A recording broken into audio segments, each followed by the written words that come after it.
கல்வி கைக்குழந்தையிடமிருந்து துவங்குகிறது. கல்வி என்ற வார்த்தைக்கு ஆழமான பொருள் இருக்குது. பல்கலைக்கழகத்துல ஒரு படிப்பை எடுத்து முடிப்பது இல்ல கல்வி. கல்வியானது தாயின் மடியில இருக்கும் கை குழந்தையிடமிருந்து தொடங்குது. ஒரு தாய் தன் குழந்தையின் குணத்தை உருவாக்கி கொண்டு இருக்கும் போதே கல்வியை கொடுக்க ஆரம்பிச்சிடுறாங்க. பெற்றோர்கள் பிள்ளைகளை பள்ளிக்கு அனுப்புறாங்க. இதை செய்யறதுனால பிள்ளைக்கு தேவையான கல்வியை கொடுத்து விட்டதா நினைக்கிறாங்க. அநேகர் உணர்வதை விட கல்வி விரிவானதா இருக்குது.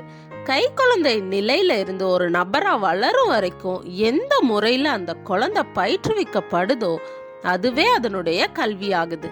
தனது சிந்தனையில திட்டமிடும் அளவுக்கு ஒரு குழந்தை வளர்ந்த உடனே அதனுடைய கல்வி தொடங்கணும்.